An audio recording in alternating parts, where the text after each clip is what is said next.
रुक करेंगे अगली खबर का। आज प्रधानमंत्री नरेंद्र मोदी के लिए बेहद अहम दिन है। जी हां, आज ही के दिन लोकतांत्रिक रूप से चुने गए नेता के रूप में उनकी सियासी पारी का आगाज गुजरात से हुआ था। 7 अक्टूबर 2001 को ही उन्होंने गुजरात की कुर्सी संभाली थी। अब वो अहमदाबाद से दिल्ली पहुंच चुके हैं। भूमिका बदल चुकी है।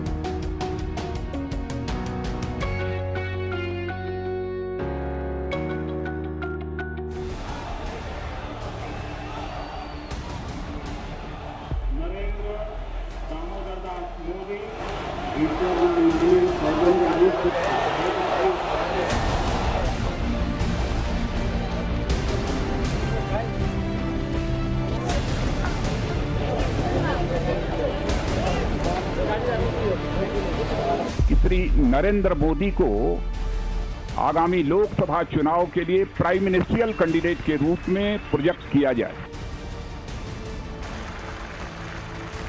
मैं नरेंद्र दामोदर दास मोदी ईश्वर की शपथ लेता हूं कि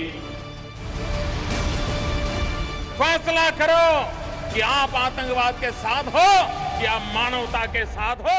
निर्णय करो। समर्पण की इसी भावना के साथ नरेंद्र मोदी ने सत्ता की कुर्सी संभाली थी। वो साल था 2001, तारीख आज की ही थी, जब पहली बार उन्होंने गुजरात सरकार के मुखिया के रूप में जिम्मेदारी संभाली थी।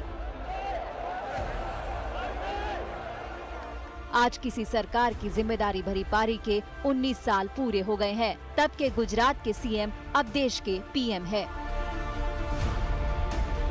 गुजरात के मुख्यमंत्री के रूप में उन्हें उस वक्त राज्य की कमान मिली जब भुज इलाका भूकंप के झटकों से तबाह हो चुका था और संभल कर उठ खड़ा होने की कोशिश में था। तब तक मोदी सत्ता संभालने वाले चेहरों में शुमार नहीं थे, लेकिन संकट काल में उन्होंने बता दिया कि मुसीबत चाहे कितनी भी बड़ी क्यों न हो, वो पीछे नहीं हटेंगे।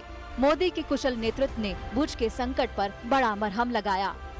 जिम्मेदारी बढ़ने के साथ ही नरेंद्र मोदी ने कभी पीछे मुड़कर नहीं देखा। उनके किए गए विकास के काम ने गुजरात को देश के लिए मॉडल राज्य बना दिया। न्यू इंडिया के सपने देखने वाले मोदी की यही कामयाबी उन्हें दिल्ली ले आई। –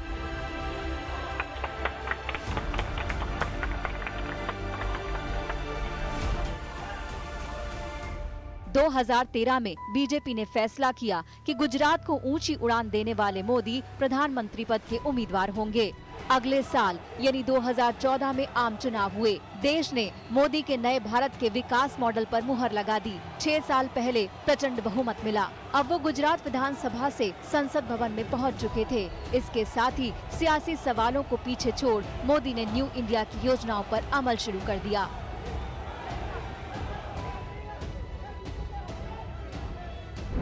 जनधन योजना, मुद्रा योजना, जन सुरक्षा योजना, उज्ज्वला योजना, प्रधानमंत्री आवास योजना, आयुष्मान भारत जैसी योजनाएं अमल में आ गईं।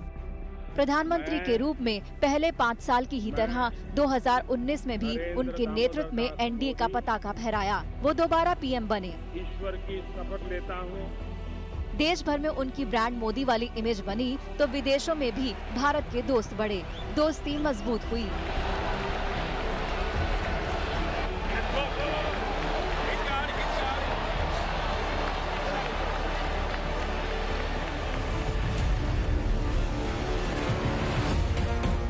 नरेंद्र मोदी की डिप्लोमेसी का लोहा पूरी दुनिया मानती है। हमेशा हिंदुस्तान की जमीन पर नजरें गड़ाने वाले पड़ोसियों को भी मोदी ने बार बार समझाया। जब भी मौका मिला उन्होंने दुश्मन को खुली चुनौती देकर बता दिया कि हिंदुस्तान अब बदल गया है। फैसला करो कि आप आतंकवाद के साथ हो कि आप मानवता के साथ हो। निर्णय करो। पीएम मोदी के गुजरात से दिल्ली तक के सियासी सफर पर गृह मंत्री अमित शाह ने ट्वीट कर उन्हें बधाई दी है। उन्होंने कहा कि अगर कोई सही मायने में 130 करोड़ भारतीयों की आकांक्षाओं को समझ सकता है तो वो नरेंद्र मोदी जी हैं। अपनी दूरदर्शी सोच से वो ऐसे भारत का निर्माण कर रहे हैं जो सशक्त, आधुनिक और आत्मनिर्भर हो। अब कोरोना काल में भी तमाम चुनौतियों के बीच पीएम मोदी ने दुनिया को दिखाया है कि विषम हालात में भी उनका इरादा अटल है। ब्यूरो रिपोर्ट, आज तक। हम रुकेंगे यहाँ पर एक छोटे से ब्रेक के लिए। बने रहे हमारे साथ, देखते रहिए आज तक।